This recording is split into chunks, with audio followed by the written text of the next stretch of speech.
Kejaksaan Agung menahan Komisaris PT Yasa Arta Trimanunggal, Andri Mulyono, sebagai tersangka kasus korupsi pengadaan motor listrik di Badan Gizi Nasional untuk program makan bergizi gratis. Kejaksaan Agung menyatakan PT YAT selaku vendor tidak memenuhi syarat dan terindikasi menaikkan dana atau markup setiap unit motor listrik pada pengadaan tersebut. Pada prosesnya, AM menjalin komunikasi dengan ex-wakil kepala BGN, Lodwig Pusung, yang juga tersangka dalam kasus korupsi BGN. PT YAT pun disebut kebagian 1 triliun rupiah untuk pengadaan motor listrik yang tidak sesuai standar. Hal ini diungkapkan Direktur Penyidik Jampitsus Kejagung, Sarip Sulaiman Nahdi pada Jumat 12 Juni 2026.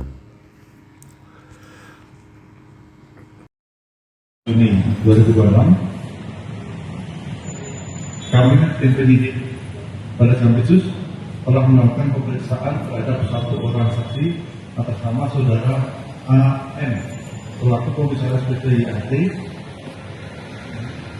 bahwa telah melalui serangkaian pemeriksaan saudara AM sebagai saksi dan berdasarkan 2 alat bukti yang cukup, maka tim penyidik menetapkan saudara AM selaku Komisaris PT YAT sebagai tersangka dalam perkara penyidikan dugaan tindak pidana korupsi tata kelola MBB pada BBM tahun 2025 sampai dengan tahun 2026 yang merupakan penyedia sepeda motor listrik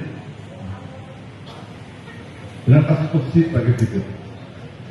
Bahwa pada awal tahun 2025, saudara AM selaku Komisaris dan pengendali PT YAT yang bergerak di bidang pengadaan barang dan logistik melakukan pertemuan dengan saudara LP yang menjabat selaku Wakil Kepala BBM dengan tujuan melakukan presentasi profil perusahaan dalam rangka mengerjakan proyek-proyek pengadaan barang di BBM.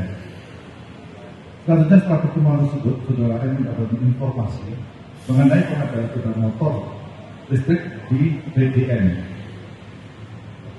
Bahwa kemudian saudara AM secara langsung sejak bulan Februari 2025 melakukan komunikasi aktif dengan PPK untuk menindaklanjuti rencana pengadaan tersebut.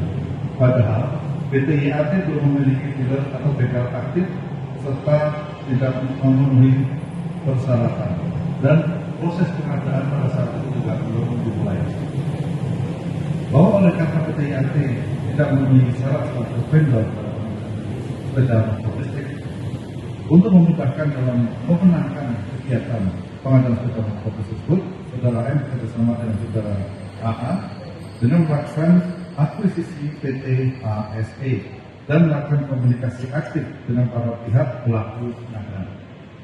Bahwa saudara M secara langsung melakukan penggelembungan harga atau markup untuk setiap unit sepeda motor listrik dengan tujuan mendekati paku yang tersedia dalam pengadaan tersebut.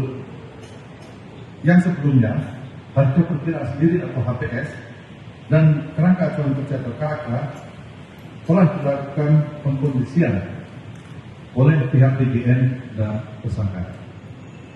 Bahwa saudara M secara langsung telah mendapatkan bayaran penuh 100% atas pengadaan sepeda motor listrik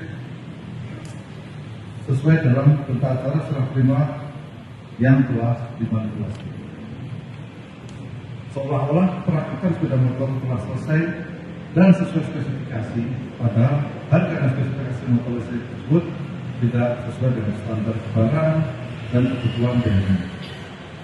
Tersangka disangka melanggar pasal 603 dan 604 KUHP dan saat ini tersangka dilakukan penahanan selama 20 hari ke depan di rutan Salemba, Cabang Kejaksaan Negeri Jakarta Selatan. Terima kasih. Jangan lupa subscribe ya.